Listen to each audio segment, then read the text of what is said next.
Hola, bienvenidos a una nueva conversación pendiente. Según la unidad de personas de búsqueda de personas, dadas por desaparecidas, hoy Colombia tiene 135.134 personas dadas por desaparecidas. Este registro parece que es inferior, según lo muestran otras organizaciones. Hay quienes hablan de 210.000. Hay quienes hablan de cifras muy superiores. Pero el tema de los desaparecidos, de los crímenes que se han cometido contra la gente en el país, ha ocupado la vida, el sentido, la fuerza de miles de profesionales en el país que, como abogados, antropólogos, sociólogos, trabajadores sociales, han querido permanecer al lado de las víctimas para denunciar y darle un lugar a esos atropellos que se han cometido en esta violencia que nos sigue castigando hasta hoy. Hoy quiero darle la bienvenida a Conversaciones Pendientes al jurista, abogado, académico Federico Andreu. Gracias, Federico, por estar aquí en Conversaciones Pendientes. Muchas gracias por la invitación, Juan David. Bueno, antes de comenzar, me decías que quizás el Estado hoy está cambiando la manera de reconocer esas equivocaciones o esos delitos que ha cometido. Y esa manera de reconocer tiene que ver, por ejemplo, en cómo no solo se reconocen, sino se ejecutan ciertos mandatos, órdenes que están dadas en sentencias, como la de la comunidad de San José de Apartadó, o como algunos de los casos de los mal llamados falsos positivos.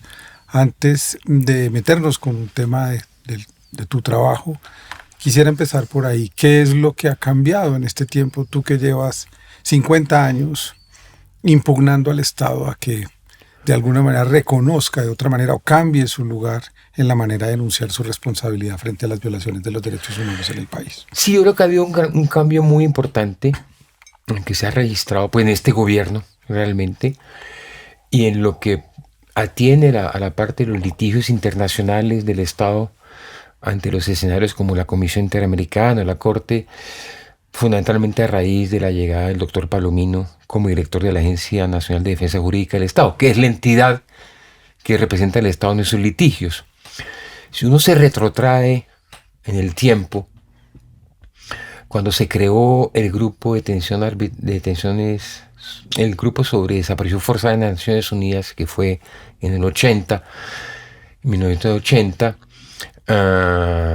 el Estado, me acuerdo mucho, el Estado en su primera comunicación al grupo en el 82 decía que aquí no había desaparecidos, que se trataba de guachimanes, de vigilantes que no regresaban a su puesto de trabajo, maridos infieles o de narcotraficantes, y que si había desaparecido era por culpa de la delincuencia común, nunca se reconocía, siempre se negó. Y esto fue como muy emblemático, ¿no? O sea, y lo ves a lo largo de muchas partes de la historia de Colombia. O sea, cuando un grupo de abogados liderado por Eduardo Maña Mendoza, el maestro Maña Luna, estaba Daniel Maldonado, estaba Daniel Medina, Luis Fernando Maldonado, nuestro querido amigo Jesús Alirio Pedraza Becerra, que después fue desaparecido, y estaba yo como eterno secretario de Eduardo, presentamos un proyecto de ley que lo presentó oficialmente Esther Puribi, que fue en el año 87. 87, cuando era procurador, que fue uno de los pocos procuradores en esa época, junto con Carlos Moyo Osorio, que realmente se comprometió en la lucha contra la desaparición forzada y la búsqueda de los desaparecidos. Pues me acuerdo mucho que la Plaza Salcid, que era el ministro de Justicia, que tenía que presentar el proyecto de ley del Congreso, porque el procurador en esa época, con la vía constitucional, no tenía iniciativa parlamentaria,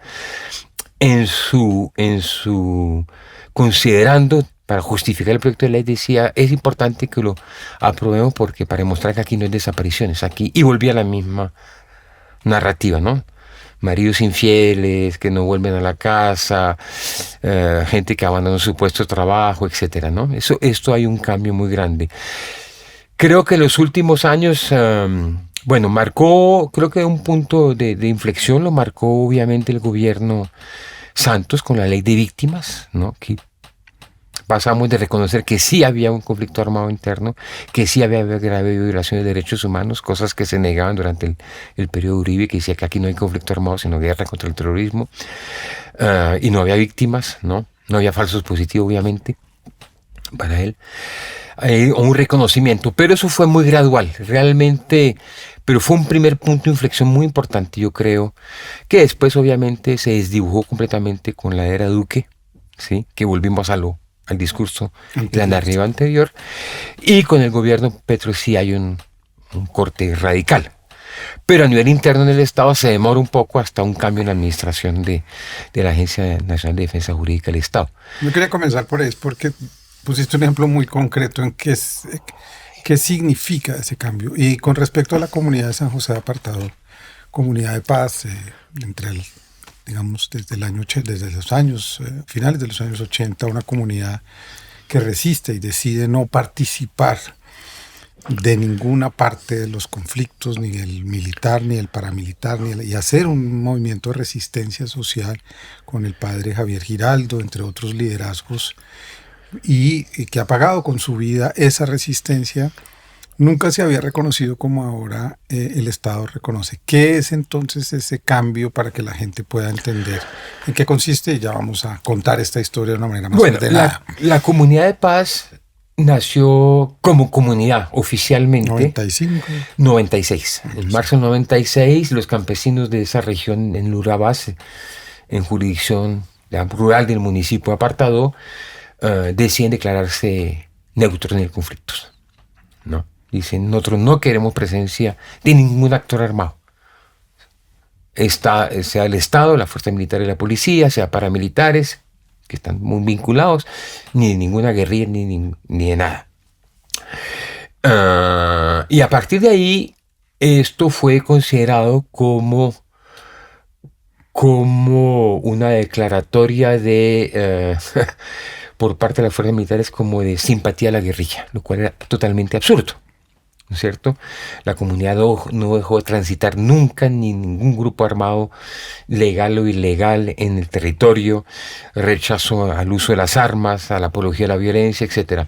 Y fueron realmente estigmatizados, pero más allá de la estigmatización fueron criminalizados, ¿no? O sea, muchos líderes, dirigentes, miembros de las comunidades fueron asesinados, desaparecidos, varias masacres, son más de 400 crímenes cometidos desde esa época. Niños, ¿no? Este año cumple 30 años. Pues. Este año cumple 30 años. Y realmente la acción de la justicia fue fundamentalmente legitimando los crímenes, garantizando la impunidad, ¿sí? Entonces un proceso de ruptura, donde realmente la comunidad, liderada con el padre Javier y los líderes de la comunidad, decidieron pues hacer un proceso de ruptura. O sea, no podemos crear un Estado que teóricamente, bajo la Constitución, nos tiene que proteger y garantizar nuestros derechos, pero lo que hace es perseguirnos, criminalizarnos y violentarnos. Y la posición de los sucesivos gobiernos fue siempre de estigmatizar y a la comunidad, de decirle o están con las fuerzas militares o están contra las fuerzas militares, no de negar la posibilidad de una declaratoria de neutralidad. El caso fue llevado bajo medidas cautelares ante la Comisión Interamericana de Derechos Humanos y rápidamente la Comisión Interamericana se dio cuenta de la falta de voluntad realmente política del Estado de proteger a esta comunidad y garantizar su derecho a la paz, porque en última es eso, no es nada más que eso, el derecho a la paz. Entonces pasó el caso a la Corte, lo que llaman las medidas provisionales, y la Corte reivindicó el derecho que ellos tenían a la paz, a que se aplicara el principio de distinción. Son población civil, no pueden ser atacados, no pueden, etc. Pero fueron debates muy, muy fuertes, muy duros, y realmente coincidió en que ambas emitió una petición por las violaciones cometidas, una petición muy grande, ante la Comisión, y la Comisión Interamericana adoptó lo que se llama su informe de admisibilidad, que es un informe previo, un informe fondo, que es casi como una sentencia, donde el informe de admisibilidad dice, mire, sí se han cometido estas cosas, Preliminarmente constatamos que hubo violaciones de todos estos derechos, que el Estado ha fallado, ha permitido la impunidad, ha reprimido, etcétera, violentamente, etcétera, y se ofreció una solución amistosa. Una solución amistosa es un procedimiento en el sistema interamericano en que el Estado y las víctimas llegan a un acuerdo, ¿sí? Lo que llamamos una suerte de conciliación. Una suerte de conciliación, exactamente. Y más o menos se da un poquito antes, si no estoy mal, un año antes de la llegada del nuevo gobierno de Gustavo Petro. Y ya cuando llega Gustavo Petro, él dice, sí, tenemos que, ¿cómo no vamos a reconocer esto? Esto fue una barbaridad lo que pasó, ¿sí? Y dio sus indicaciones. Y esto fue muy importante porque la Comunidad de Paz decidió, bueno, aquí hay un nuevo gobierno, hay unas nuevas propuestas, hay una nueva apuesta a la defensa de los derechos humanos y el reconocimiento del Estado, por tanto vamos a iniciar una solución amistosa. Y la solución amistosa, después de una negociación que duró un año, que es corto realmente, se llegó a un acuerdo en diciembre del año pasado, antepasado, no se me olvida bien. Pasado, las fechas. Y es tal vez el acuerdo amistoso que ha llegado víctimas de violación de derechos humanos más fuerte, más revolucionario, digámoslo así, que se ha logrado. El Estado, por ejemplo, además de reconocer su responsabilidad por todos los crímenes cometidos contra la comunidad, y estamos hablando de torturas, ejecuciones extrajudiciales, masacres, desapariciones forzadas, desplazamiento forzado de la población, criminalización, o sea, utilización del sistema judicial para perseguir a los miembros de la comunidad bajo falsas imputaciones, detenciones arbitrarias, etcétera, etcétera, con negación al derecho a un juicio justo, etcétera. Reconoce todo eso y toma toda una serie de medidas, ¿sí?, colectivas, de reparación colectivas, que se están empezando a implementar, unas con algunas dificultades porque intervienen varias entidades, ¿no? El orden municipal, el orden departamental, siempre es complicado. Pero tiene cosas muy importantes. Por ejemplo, el Estado se compromete, y quedó así en el acuerdo, a que cada 6 meses él le informa a la Corte Penal Internacional de los avances de las investigaciones y los procesos contra los responsables de esos crímenes. Y la comunidad, y ese informe les trasladó a la comunidad para que la comunidad haga sus observaciones, lo que permite en un momento dado activar la jurisdicción universal. Uh-huh. Y eso es un paso importante, sobre todo porque la Fiscalía de la Corte Penal Internacional había decidido dar en el congelador el caso Colombia. Por otro lado, se decide que la Fiscalía General de la Nación crea un equipo especial de dedicación exclusiva para los casos de la comunidad, ¿sí?, con un fiscal principal, un par de fiscales de apoyo, un miembro de policía judicial dedicado exclusivamente al caso para reabrir los casos, para investigar a todos los responsables y juzgar los crímenes. También una medida que no es más que la aplicación de una ley, pero eso sonaba muy, muy subversivo, digámoslo entre comillas, que es quitarle el derecho a usar las medallas a todas las personas militares y policía que hubieran sido condenados por crímenes, ¿sí?, contra la comunidad, y que eso está en la ley. Uh-huh. ¿Sí? Y se creó una comisión de evaluación de la justicia, compuesta por 4 expertos independientes, presidida por la defensora del pueblo, que va a analizar qué hizo, o más bien, o qué no hizo la Administración de Justicia en la investigación, juzgamiento y sanción de los responsables.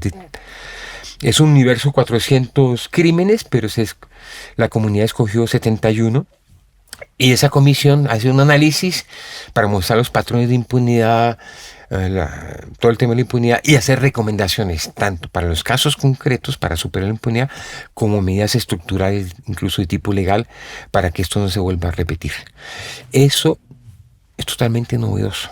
Pues yo comencé por ahí, que es comenzar por el final, por los resultados, porque yo quería mostrar la profundidad de la historia de personas como Federico, la profundidad que se remite, insisto, al menos a 40 años atrás, cuando menos.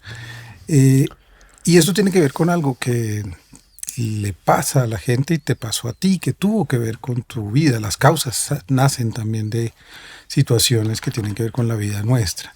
Entre el año 1978 y 1982 se instaura en Colombia lo que se llamó el Estatuto de Seguridad, una política de violación sistemática de cualquier derecho jurídico que tenían los ciudadanos. Se podían allanar propiedades, se podía detener sin ninguna orden judicial. ¿Qué es lo que pasa contigo y tu familia en ese cuatrienio que va a definir cosas en tu vida? Bueno, muchas cosas, pero mi historia viene antes, porque mis padres, mi padre como mi madre, fueron personas de izquierda, ¿sí? Mi padre pero ya no ejerce, fue abogado de los juristas demócratas. Él es francés, vive en Francia, y él era abogado de sindicatos, y él muy rápidamente se articuló a toda la defensa de los derechos humanos. Fue la primera misión de organizaciones gubernamentales que visitó a Chile después del golpe de Estado. Él estuvo, ¿sí? Con la Asociación Internacional de Juristas Demócratas y la Asociación de Juristas Católicos de Europa, con el maestro Petití. Y él hizo 4 viajes, viajó mucho también a Marruecos y a Grecia en los tiempos de las dictaduras, como observador de juicios políticos, etc. Entonces yo tenía como cierta... Una tradición en la familia. Y los 70s pues, me marcaron mucho. Yo estudiaba en la Universidad, en el colegio de la Universidad Nacional, que era, como se dice, un colegio bastante revoltoso, que participamos con todas las marchas. ¿Por qué tu padre llega aquí? Mi padre, nunca vivió aquí llegó? en Colombia. Él nunca vivió en Colombia. Vivió un tiempo, 2 años, pero yo estaba muy pequeño. Se conocieron afuera con mi madre, ¿sí? En el Festival Mundial de las Juventudes de Varsovia. Esto hace años 50. Claro. ¿Sí? Estuvo allá Estanislao Zuleta. Sí. Viajó Inés Pinto, la viuda de Diego Montaña Cuéllar, o sea, toda una generación, y ahí mi madre fue parte de esa delegación, ¿sí? Y se quedó en Europa y conoció a mi padre, y bueno, se enamoraron y después se separaron y ahí regresé en el colegio de la Universidad Nacional. Y entonces cuando mi madre regresó, fue profesora de la Universidad Nacional toda su vida, y yo estudié en el colegio ahí, y claro, empezamos a sufrir también la represión, ¿sí? Yo tuve compañeros de colegio que fueron desaparecidos, ¿sí? Otros asesinados. Tuve después, en los finales de los 72, primos míos que eran del M-19 que fueron capturados, desaparecidos.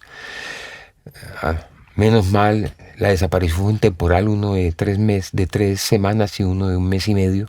Reaparecieron vivos, a disposición, como se decía, de la justicia penal militar, ¿sí? Ambos, uno salió con la amnistía del 82, y ahí tuvimos el primer exilio de toda la familia, ¿sí? Y cuando volví, pues, hacia el año 83, decidí dedicarme al trabajo de derechos humanos. Y eso tiene que ver con la organización, entonces, de ciertos grupos, colectivos de abogados, como la Comisión Colombiana de Juristas, como, no tengo la fecha exacta, pero como los otros colectivos, como el CAJAR, una generación que se hace abogada con la idea y el sentido de defender la justicia de quienes están siendo atropellados por el Estado. Es un momento en donde se abre un debate sobre los derechos humanos en el mundo entero, y en Colombia, después de ese momento de represión, estamos en un contexto, digamos, de diálogos de paz que van a terminar en un momento de mayor tensión frente a la justicia también, porque muchos magistrados estaban investigando las violaciones de derechos humanos que se presentaron en ese cuatrienio entre el 78 y el 82. Sí. Pero para los finales de los 70 no existían muy pocas organizaciones. Existía el Comité Permanente, que organizaba los famosos Foros Nacionales de Derechos Humanos, muy importante, y liderado por, pues obviamente, el maestro Vázquez Carrizosa, y toda una reunión de demócratas del Partido Liberal, del Partido Conservador, el mismo maestro Vázquez Carrizo era del Partido Conservador, del Partido Comunista, diferentes sectores del MRL, etcétera, etcétera, etcétera. Existía el Comité de Solidaridad con Presos Políticos, que son las dos más antiguas organizaciones, y el CAJAR, que inicialmente no se llamaba CAJAR, se llamaba SONALPRO, Asociación Nacional de Profesionales de Servicio del Trabajador. ¿Estaba Pardo Leal en esa zonal judicial? No, era zonal judicial, era la Asociación de Jueces. Y en el 82 se forma ASFADE, la Asociación de Familiares Detenidos Desaparecidos de Colombia. La Comisión Colombiana de Juristas y Organizaciones son posteriores, son los 90, finales de los 80, 90. Pero digamos que los 80 fue un momento de mucha efervescencia y de consolidación y construcción del movimiento de derechos humanos, que uno puede llamar movimiento, ¿no? Y lo que tú dices, mucha gente inquieta, mucha gente o que había sido victimizado, o que tenía en su entorno familiar o social o político o laboral personas que habían sido desaparecidas, asesinadas, o perseguidas, exiliadas, empezaron a movilizarse y a generar acción, actividad de defensa de derechos humanos, ¿no? Entonces, ¿cuál es la primera causa que tú tienes en ese horizonte? Porque claro, yo empecé hablando de personas dadas por desaparecidas o desaparecidos, porque ha sido uno de tus enfoques a lo largo de la vida. Eres reconocido internacionalmente por trabajar en este tema, fuiste parte de la Comisión de la Verdad para trabajar este tema, y creo que caracterizar el tema de los desaparecidos puede hablar de un montón de otras violaciones a los derechos humanos. ¿Qué es lo que pasa para que tú empieces a asumir esas causas o cómo te interesas por el tema de las desapariciones? Y contémosle a la gente qué es un desaparecido, porque lo damos por sentado, ya sabemos, sí. Y no sabemos.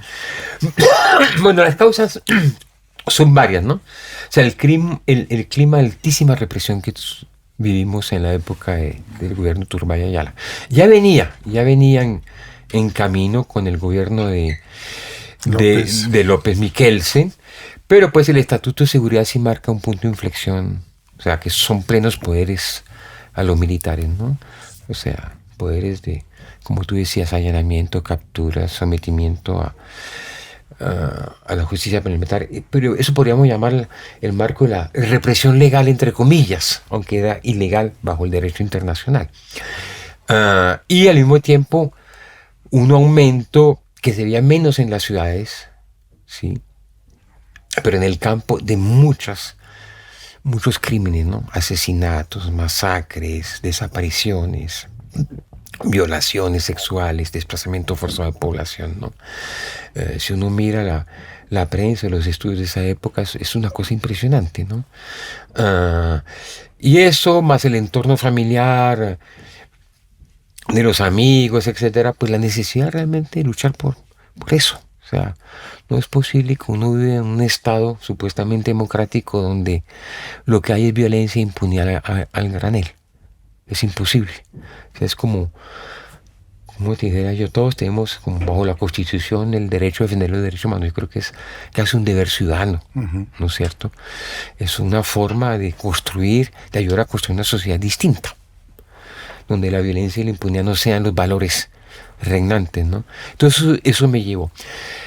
¿Qué me llevó a la desaparición forzada? Porque yo trabajo más que todo en desaparición forzada, bueno, en ejecuciones extrajudiciales, masacres, y sobre todo el tema de impunidad y todas las arandelas como el fuero militar. Primero, haber conocido muchos casos, y en segundo lugar... En esos años 80. En esos años 80. Y cuando regresé de ese exilio, que era ya el segundo exilio en realidad, en el 83, mi madre era muy amiga colaboraba mucho con el CINEP, y muy amiga de Javier Giraldo, se habían conocido en Francia, etc. Y se creó un pequeño grupo bajo los auspicios del Comité de Solidaridad con Presos Políticos para hacer una serie de estudios sobre las violaciones. Un tema que era muy importante y que es un tema que ha sido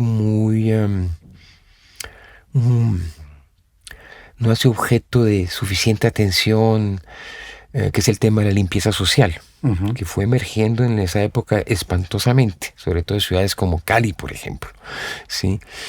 Bogotá también, ¿no? Todas estas siglas, porque eran Más. siglas, ¿no? Pues estaba muerte a homosexuales, muerte a gamines, muerte a prostitutas, muerte a indigentes, ¿no? Que aparecían las pintas y cantidad de víctimas, ¿no? Impresionantes. Y prontamente Javier tuvo la idea de hacer unos estudios sobre los casos de desaparición forzada y me pidió que sí, yo me podía encargar de eso. Entonces empecé en esto. Ujú. Y eso para mí fue terrible, o sea, porque una cosa es conocer los casos así de amigos, de familiares o de conocidos y que es una tragedia humana, pero una cosa es investigar los casos y mostrarse cada vez lo más terrible que ha sido eso. Ah, entonces, eso fue, digamos, como la indignación frente a un crimen, ¿no? O sea, las violaciones de derechos humanos son espantosas, son humanamente espantosas, pero creo que la desaparición forzada tiene una dimensión que, como decía Cortázar, es terrible, es un invento del diablo, porque el desaparecido ni está vivo ni está muerto, ni está en el infierno, ni está en el cielo, está en el limbo, y nadie sabe qué pasa con él. Lo único que se sabe es que está a merced de su captor, del diablo, digámoslo así. ¿No? Él tiene un texto muy bonito del año 81 sobre eso, cuando se hizo el primer congreso sobre desaparición forzada en Francia con exiliados de Chile, Uruguay, Argentina. Y nació la primera iniciativa, una convención internacional. Entonces, eso me llevó. Hay una sistematicidad desde entonces en esa práctica de Sí, desaparecer sí, personas eso no que es... tiene que ver con la historia de Chile, con Argentina. Sí, esto no es un mero abuso de poder que al otro se le ocurrió, esto es una máquina. Ujú. Y es una máquina que ha sido racionalizada en la teoría militar. Aquí hay un libro que se llama El terrorismo como arma de guerra, de 1950 y pico, o 60, que hace parte de la colección Biblioteca de Oro del Ejército. Ujú. Todavía se consigue ahí. Ya no lo utilizan. Es escrito por un coronel que se llama el coronel Roger Tranquet, que fue uno de los artífices de la batalla de Argel. Argelia, sí. Sí. Y él dice por qué hay que desaparecer la gente. El texto yo me lo sé de memoria. Hay una parte donde dice al terrorista, entiéndase cualquier persona capturada, no se le darán los derechos, no se le permitirá comunicarse ni con su familia, con sus abogados. La instrucción es que no se reconozca que se le detiene. Y él tendrá que dar los nombres de sus socios y colegas, y si no los da, especialistas en arrancar la verdad se encargarán de eso. Si no da la información, tendrá que asumir la muerte como el soldado en campo de batalla. Eso es una orden de ¿qué? Desaparición forzada, tortura y asesinato. ¿Sí? Entonces, el concepto de la desaparición forzada como un instrumento de guerra, y obviamente ilegítimo, pero como un instrumento de guerra por las fuerzas militares, fue parte de la doctrina militar en este país por muchos años.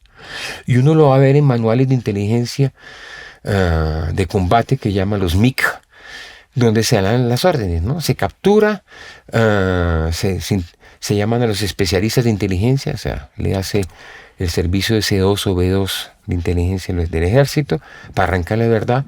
Se traslada en camiones carpados sin que nadie lo vea de noche a otras instalaciones. O sea, hay toda un sistema. Estoy volviendo a tu pregunta, ¿qué es un desaparición forzado? ¿Qué es la desaparición forzada? La desaparición forzada está definido en varios tratados y básicamente está en la Declaración de Naciones Unidas sobre desaparición forzada, la Convención Interamericana sobre desaparición forzada de personas y el último tratado de 2005, que es la Convención de Naciones Unidas, que se llama Convención Internacional para la Protección de todas las personas contra la desaparición forzada, que yo ayudé a elaborar y estuve muchos años metido en eso. Define la privación de libertad de una persona, no importa que sea una detención, una captura, un secuestro, cualquiera sea la forma, que lo priven de libertad, y enseguida quien lo retiene o el Estado niega tenerlo o niega decir qué pasó con la persona y dónde está. O sea, lo que hace es que lo sustrae totalmente de la sociedad, del ámbito de la protección de la ley, ¿sí? Y entonces el desaparecido queda desposeído de todos sus derechos. No solamente es que lo privaron arbitrariamente de la libertad, no solamente que le infringen grave sufrimiento por estar a merced de sus captores sin saber cuál es su suerte y su destino, sino que le priven de todos sus derechos. No tiene ningún derecho. Y a los familiares, que son las otras víctimas directas de este crimen, pero este hecho les infringe profundos sufrimientos, ansiedad, incertidumbre por desconocer qué ha pasado con su ser querido. Y esos sufrimientos aumentan con el tiempo por la acción omisiva del Estado, de investigar, de buscar la persona y establecer su suerte y paradero y juzgar y castigar a los responsables, o sea, por permitir la impunidad. Entonces es un fenómeno, realmente uno podría decir, yo no soy católico, pero uno podría decir en la filosofía judeocristiana, demoníaco. ¿No? Y eso se volvió un sistema en Colombia. Eso se volvió un sistema. Y un sistema, o sea, desaparición ha habido por mucho tiempo, ¿sí? Hay un libro muy, muy lindo de Arturo Alape que se llama El cadáver insepulto, Sí, que cuenta el caso. Es su mejor novela. Exacto, el caso del capitán de ahí en la estación Quinta de Policía en Bogotá, con el levantamiento del 9 de abril. Y siempre ha habido, pero a partir de los 60, digámoslo así, empieza a volverse un elemento estructurante, un arma dentro de la estrategia de contrainsurgencia del Estado, ¿sí? Y los primeros fenómenos que se ven es la utilización de la desaparición forzada de campesinos y pobladores rurales en las zonas de teatros de operación de las fuerzas militares. O sea, el campesino donde se supo o se supone que pernoctó el día anterior a la guerrilla por esos días, o que le vendió una gallina, o que se les dio. Pero el campesino, ante un actor armado, pues se somete, no va a ponerse a decir que no, porque sabe que puede valer su vida. Entonces era capturado, era obligado, torturado a dar información, era llevado como guía del ejército a ver dónde estaban los campamentos, etc. Y desaparecían, nunca más aparecían. ¿Sí? Y eso fue una práctica muy fuerte. El Caquetá, por ejemplo, en los años 70 fue un escenario muy fuerte. Hay viejos estudios, incluso del CINEP, si no estoy mal, sobre eso, ¿sí? Y esa cifra de los desaparecidos no aparece, porque el terror que crea la desaparición forzada, que ese es el otro elemento, la desaparición forzada tetaniza a la sociedad, ¿sí? En los familiares, en los allegados, en los compañeros del sindicato, del partido político, la asociación de junta comunal, les da miedo denunciar la desaparición forzada. Esperar que de pronto lo suelten, lo dejen con vida, ¿sí? Y en la sociedad hay como una especie de reflejo, los tres muñequitos esos de los souvenirs, que son los tres monitos, el que no oye, el que no ve, el que no dice, ¿sí? No se dice nada, o se justifica, por algo sería, ¿sí? Estamos hablando de casos que hoy, insisto, son reconocidos, pero que durante mucho tiempo fueron silenciados. Pienso, por ejemplo, en el caso de las 13 personas que en 1982, entre el 4 de marzo y el 15 de septiembre, desaparecieron de una manera sistemática. Eran profesores de la Universidad Nacional, Distrital, de otros colegios, y como este tipo de casos ustedes han tipificado como ciertos momentos, la UP, por supuesto, que este gobierno acaba de reconocer también y acogerse a la sentencia de la Corte. Quiero recordar hoy a Miguel Ángel Flores, un empleado de Colcultura que salió en el año 1984 hacia el Magdalena Medio y no volvió a aparecer en el Ministerio de Cultura. En Puerto Boyacá. Una sala en nombre suyo, allí está. Miguel Ángel Díaz Flores. Miguel Ángel Díaz Flores, perdón. Allí está la sala en honor a Miguel Ángel Díaz y a su familia. Un saludo. ¿Cómo son esos casos y cómo ustedes empiezan a impugnar al Estado colombiano frente a la Corte, sobre todo Interamericana de Derechos Humanos, y cuándo se empiezan a producir las primeras sentencias internacionales? Bueno, a ver, el caso colectivo Es muy bueno que lo traigan porque yo estuve muy metido con eso, con el caso. O sea, yo me vinculé a ASFAES, recién creada ASFAES a través del padre, justamente a raíz de ese caso. Es un caso terrible, ¿no? Es un caso donde desaparecen todas estas personas durante todo este lapso de tiempo entre marzo y septiembre. 13 personas. Sí, 13 personas y matan otras, ¿no? Y todo eso se origina en un secuestro de dos hijos y un sobrino muy pequeños de un narcotraficante, Yader Álvarez. ¿Cómo se llama? Yader Álvarez, era el narcotraficante, que ya está muerto, pero él fue extraditado muchos años después a Estados Unidos. Y Yader Álvarez, pues desesperado obviamente, busca al hermano del presidente Betancur para que lo ayude. Él le dice, pues no, pues hable con Eduardo Umaña, que es el que representa a todos estos guerrilleros. Entonces va donde Eduardo Umaña y incluso va con un costal de dinero y él le dice, yo no tengo ni idea, no sé, meta la denuncia. Entonces después Jaime Betancur Cuartas le recomienda, vaya y hable con Nassim Yanine Díaz, el comandante de en esa época se llamaba la DIPEC, después se llamó la Dijín, que es el F2 de la policía. Y él le dice, sí. Hermano de Faruk Yanine Díaz. El hermano de Faruk Yanine Díaz, autor de muchas masacres en el Magdalena Medio. Y él pone la estructura del F2 de Bogotá y en la Plaza de los Mártires a investigar. Y a ir capturando a la gente que él sospechaba que podían tener información y a desaparecerlos. Uno tras otro. La mayoría de estos no tenían nada que ver. Tal vez una persona podría haber tenido algo que ver. Pero el hecho es que eran toda gente que eran un grupo de amigos de la universidad. O que eran vecinos. O que eran conocidos. Y así se llevan a esta señora Patricia y sus dos niños y al viejito rubio en una panería en el sur de Bogotá. Por anonimia. ¿Sí? Se llevan a un señor también. Se me escapa el nombre, que era de un taller de mecánica donde uno de los muchachos desaparecidos había llevado una vez su carro y resulta que tenía el mismo nombre que otro amigo de ellos y se lo llevan también, lo desaparecen. ¿Sí? Ese caso que hubo en la impunidad totalmente inicialmente, pero con Eduardo Umaña y Javier teníamos un acuerdo con el que era entonces Procurador General de la Nación, Horacio Serpa Uribe, que se portó muy bien. Revisamos todo el expediente y nos dimos cuenta que estaban las pruebas que incriminaban. Incluso los testimonios de unos campesinos que dan fe y reconocen fotográficamente a Nassim Yanine Díaz y otros oficiales superiores de la Dijín que habían llegado en un helicóptero en Huasca con 3 de los desaparecidos encostalados, torturados, y que habían desaparecido ahí en el pueblo de Huasca otros 2 y que los han llevado después hacia los farallones del Cusiana y se supone, la hipótesis que los botaron del helicóptero allá vivos, ¿sí? Para que se muriera. Y entonces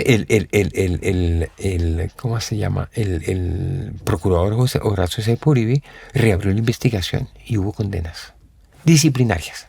¿Sí? El primer caso internacional que llega, realmente hay 2 casos que llegan, digamos, por 2 lados. Uno es Luis Fernando Lalinde, desaparecido entre el 3 y 4 de octubre del 84 en la vereda Jardín, en el municipio de Jardín, en una vereda del municipio Jardín, en Antioquia. Ese caso llega, es el primer caso de condena en el 87 y el 88 por parte de la Comisión Interamericana de Derechos Humanos, el primer caso colombiano. Ese caso es un caso, en esa época existían los acuerdos de paz y había lugares de movilización y el EPL se había localizado en una región no muy lejana de ahí, no me acuerdo si es lo que es Río Sucio, por ahí, por la jurisdicción Río Sucio, y el ejército que había tenido la consigna de no acatar la orden del presidente Betancourt de iniciar el proceso de paz y se había opuesto a las amnistías, las famosas declaraciones del general Landazábal, ¿no? Ordena una operación militar para aniquilar esa guerrilla que está esperando la desmovilización para el acuerdo de paz. Entonces hay combate y eso empiezan a huir y se pierden en las montañas. Luis Fernando, que era sociólogo, era militante del Partido Comunista Marxista-Leninista, le piden del partido que vaya, porque él había sido alfabetizador en el municipio de Jardín, de que vaya a unir, a contactar esta columna guerrillera y indicarles el camino de salida para que no se perdieran. Cuando él llega a Jardín, en la vereda donde va, lo capturan. Lo capturan el ejército. Lo amarran a una ceiba, en un árbol, creo que era una ceiba frente a la escuela de la vereda, y lo torturan y obligan a la población, niños, adultos, viejos, a ser espectadores. Lo torturan y después se lo llevan. Se lo llevan a otro sitio donde está el puesto de mando del ejército, en la vereda Ventanas, y después dicen que ellos mataron a un guerrillero que se les haya fugado, que le llaman N. Jacinto. Todo se prueba que fue un asesinato, no hubo ninguna fuga ni nada, ni siquiera ley de fuga, lo mataron con el revólver 38 que tenía el oficial de inteligencia de ese batallón. Y ese caso llega. Ese caso es muy emblemático porque quien llevó ese caso a la Comisión Interamericana, obviamente doña Fabiola Linde, que murió hace poco, que fue una persona emblemática, insignia del movimiento de derechos humanos y desaparecidos, pero lo llevó el maestro Abad. Héctor Abad Gómez. Héctor Abad Gómez. Asesinado en 1987. En agosto. Al día siguiente el asesinato de Luis Felipe Vélez. ¿Sí? Y fue asesinado junto con el doctor Betancourt, también profesor, médico y también profesor de la universidad. Diego Cuartas. Exacto. Y entonces él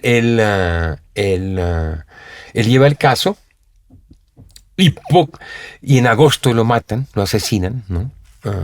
A él y a el doctor Betancourt justo cuando van a asistir a las exequias, a la funeraria, donde tienen, a la casa de Adida, de la Asociación de Educadores de Antioquia, donde tienen velando a Luis Felipe Vélez, que había sido asesinado ese día, el día anterior en la mañana.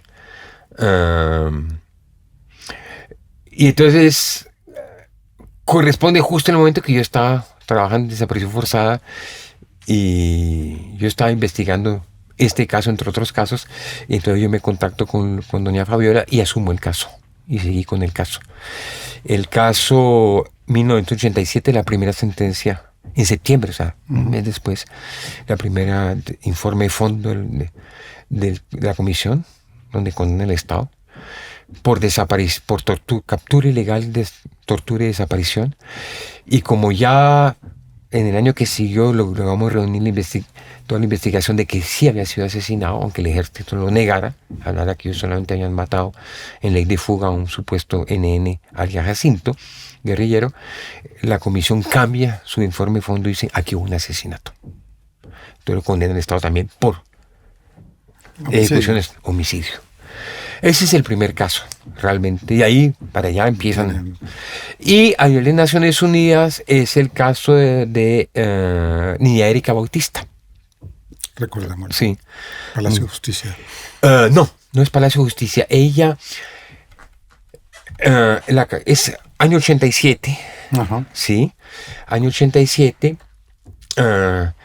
Ella la capturan miembros de inteligencia militar de la 20ª Brigada de Inteligencia Militar. La capturan en Kennedy. Ajá. El día que está, creo que era la primera comunión de su hijo Eric. Ella sale a acompañar a una amiga a tomar el transporte en la glorieta y ahí la capturan. ¿Sí?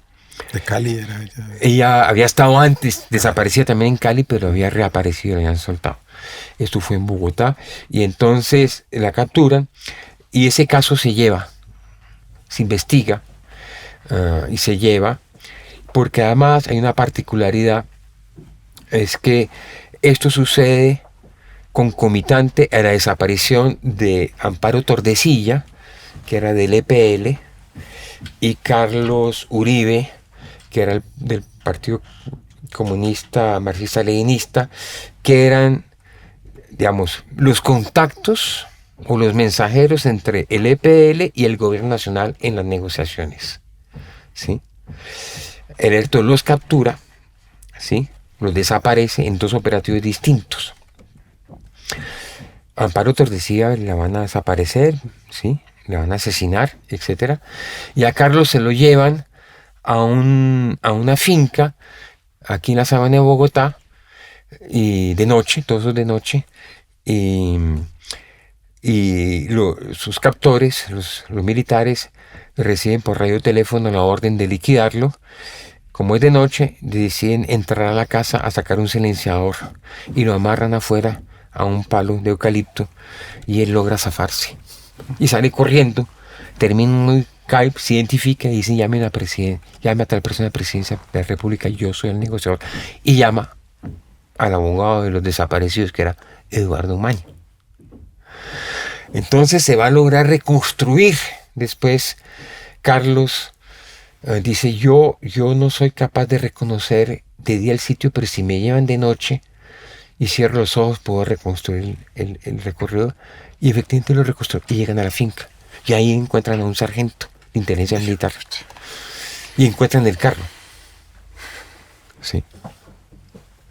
Esto da mucha conmoción por entender que estamos hablando de 2 o 3 personas, o 13, pero esto ha ido creciendo en miles y en cientos de miles de personas, tal como lo consignaste tú y otros especialistas en la Comisión de la Verdad, diciendo cosas o datos como el 52% de las desapariciones forzadas las produjeron grupos paramilitares, el 24% las FARC, 9% múltiples personas, el 8% agentes estatales y el 3% el ELN entre 1958 y 2016, que fue el periodo que trabajó la Comisión de la Verdad, y evidentemente teniendo en cuenta que esos datos son susceptibles pues de ampliarse, porque no hay unos registros, como acabas de explicar tú, en el campo o en otros lugares de Colombia donde la gente también le ha dado miedo.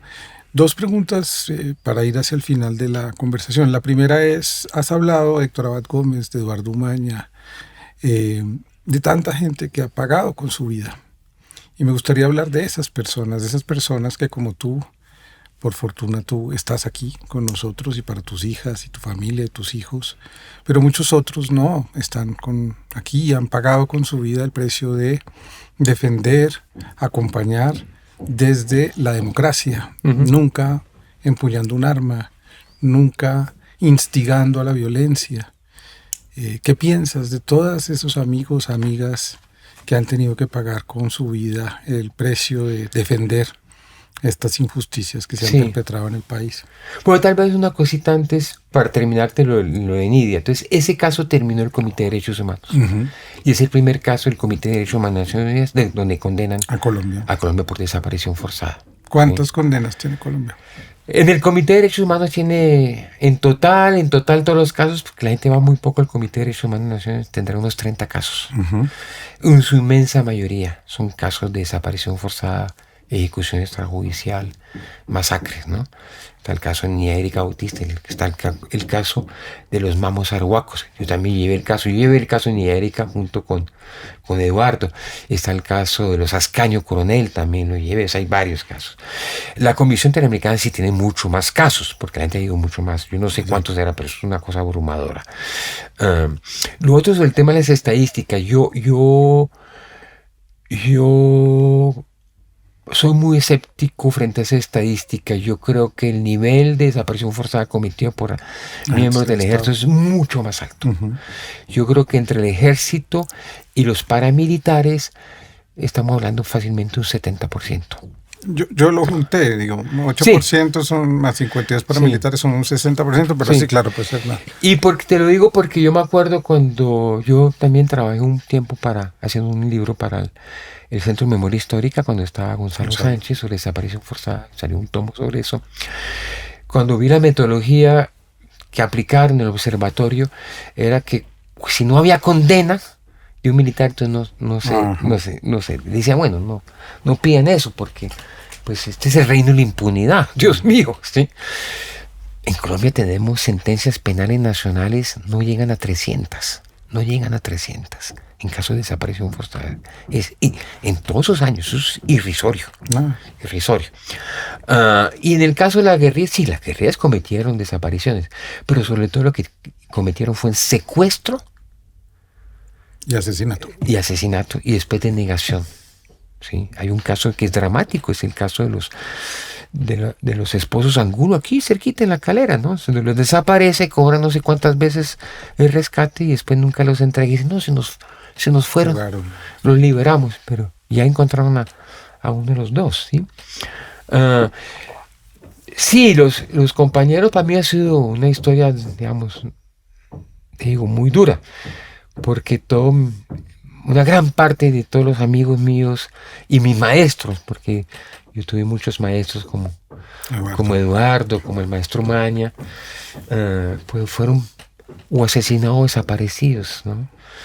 Yo no alcancé a conocer en vida al maestro Abad, ¿no? Sabía Ujú. mucho de él, ¿no? Terrible. Pero Jesús María Valle, yo fui muy amigo de Jesús María Valle. Jesús María Valle era para mí una persona que me ayudaba mucho en las investigaciones. Ah, Eduardo, obviamente, Eduardo, Umaña, Alirio de Jesús Pedraza, ¿sí? Elsa, Mario, También Rafael. desaparecido, ¿sí? Chucho Peña en Santander, Ángel y Claudia, Ángel Quintero y Claudia Monsalve. O sea, la lista es tan larga. Y fueron hombres y mujeres que consagraron generosamente y sacrificaron generosamente su vida por la defensa de los derechos humanos y por la lucha contra la impunidad. Y, y una actitud militantista importantísima. Hoy en día hay todo este cliché de que nos autoproclamamos defensores de derechos humanos. Yo en la vieja escuela prefiero llamarnos militantes o activistas de derechos humanos. ¿Sí? Uh, y es impresionante, o sea, la lista es muy larga. Varios compañeros, como otro que llamaba Chucho también, del comité sobre preso político desaparecidos, otros asesinados. Ha sido el costo, porque es una comunidad pequeña en realidad. ¿Sí? Hoy en día es mucho más grande que los 70, finales de los 70 nos contamos en los dedos de la mano. ¿Sí? Pero que ha pagado un altísimo costo en proporción de la gente que ha sido o asesinada, o O desaparecida, exiliado. o exiliada, que son muchos, ¿no es cierto? Es altísimo, ¿no? Es altísimo, ¿sí? ¿Cuál es tu mirada, Federico, sobre que un defensor o un activista de los derechos humanos como Iván Cepeda, que comenzó su vida política así, digamos, desde el Movice, hoy sea candidato a la presidencia de la República y su agencia y su posibilidad de conversación con el país esté siendo contestada casi de la misma manera en que fueron contestados cada uno de esos liderazgos, que en el 99%, y creo que es una estadística que es importante, de los casos de los desaparecidos en Colombia no tenían que ver directamente con el conflicto, ni eran actores del conflicto, eran civiles que no estaban implicados en hechos de violencia, que es el caso de Iván Cepeda, no tiene nada que Nada que ver. ver. ¿Qué sientes tú frente a ese país que una vez más repite la deriva que tú ya viviste, que te costó exilios y que está dispuesto a todo con tal de no pensar que podemos caber aquí Sí. distintos y diversos en este No, país? yo creo que el camino que optó Iván de presentarse como candidato presidencial para muchos de nosotros nos alegró. Sí. Porque yo conozco a Iván hace muchos años, antes de que existiera el Movice. Pues por todas las redes de solidaridad, todo esto que funciona. Lo conocí cuando él salió a exilio a Lyon y yo viví en esa época en exilio en Ginebra. Y allá vino a Ginebra las famosas comisiones de derechos humanos y hicimos llavería. Yo conocí a su papá años antes. Ah, y creo que creo que es un paso trascendental. O sea que alguien que venga con la voz y la representación de las víctimas de los crímenes, de esta violencia, con un discurso de verdad, de justicia y reconciliación, como ha dicho él, es importante. Creo que la reacción de lo que muestra es que Colombia sigue siendo un país donde importantes sectores de la población siguen, sin hablar de las élites, que es tema aparte. Los valores de la violencia y la impunidad son valores sociales, ¿sí?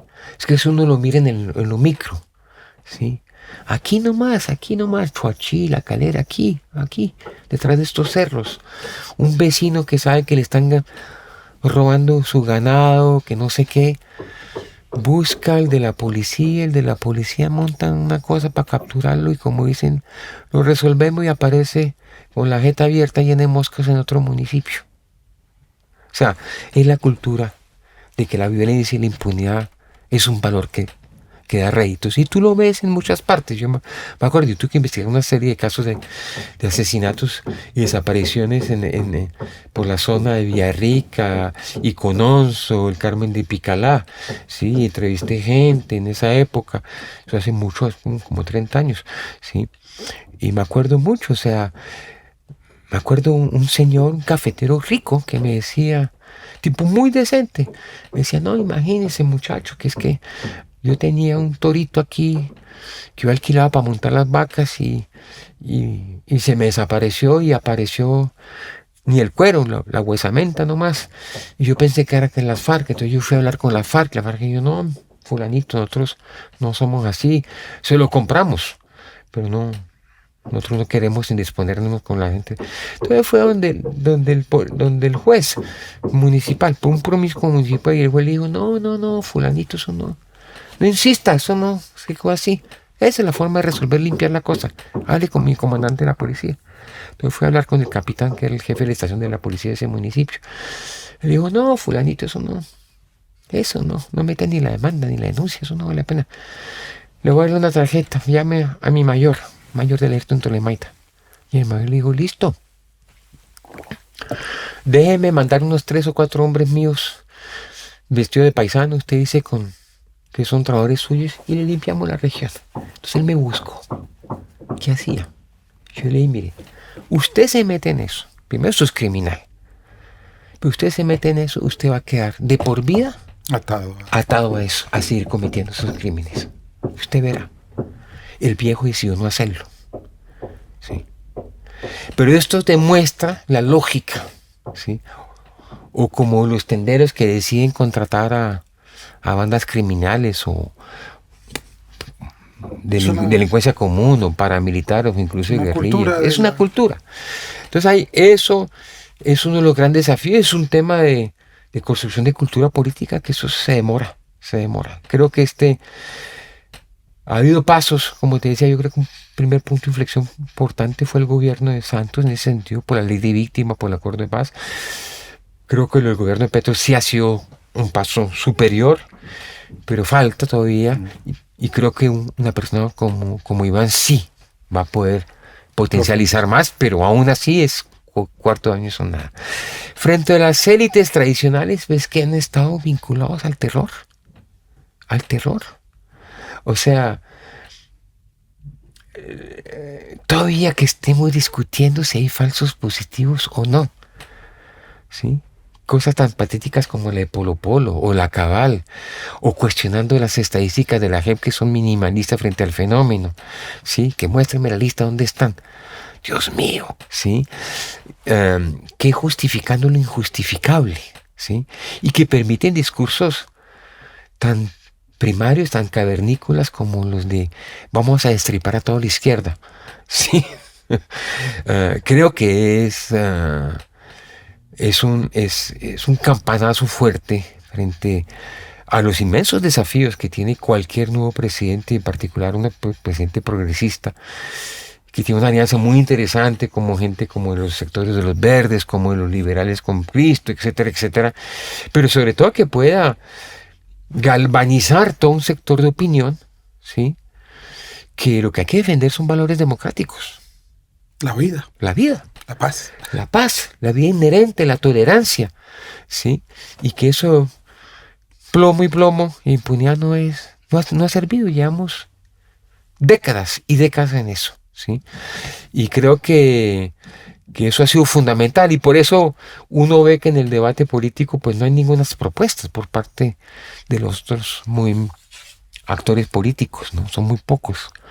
Solo estigmatización. Estigmatización, el discurso del odio, el discurso de la mentira, y es una campaña muy dura, ¿sí? Es un periodo electoral muy duro. Pero yo creo que ha habido muchos saltos cualitativos, pequeños, pero ha habido.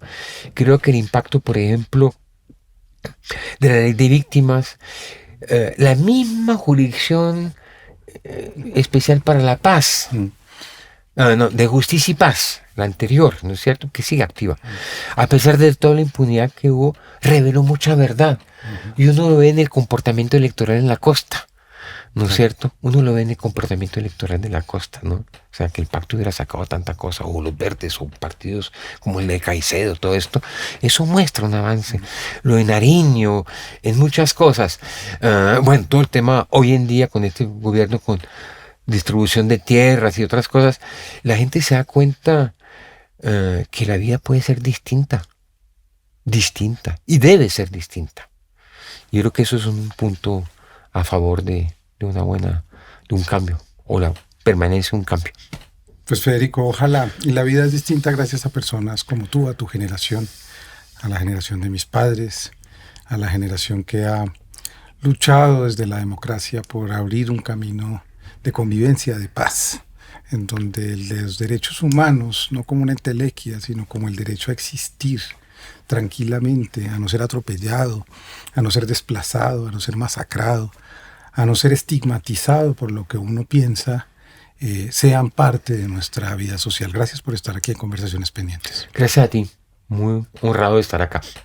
A ustedes, gracias por una nueva conversación pendiente. Esta mañana, viniéndose aquí, escuchaba en una emisora a un locutor diciendo que los desaparecidos muchas veces son personas que se van de su casa y que no quieren volver a aparecer. El discurso que dice eso es el discurso que ignora el drama profundo que viven miles y cientos de miles de familias en Colombia que desde hace muchos años se preguntan dónde están aquellos que, como dice nuestro invitado hoy, no están ni en el cielo ni en el infierno, sino en el limbo de una pregunta que los familiares se hacen todos los días. Con ellos, mi solidaridad, mi cariño. Recuerden que queremos llenarnos de razones, no tener la razón. Nos vemos en la próxima Conversación Pendiente.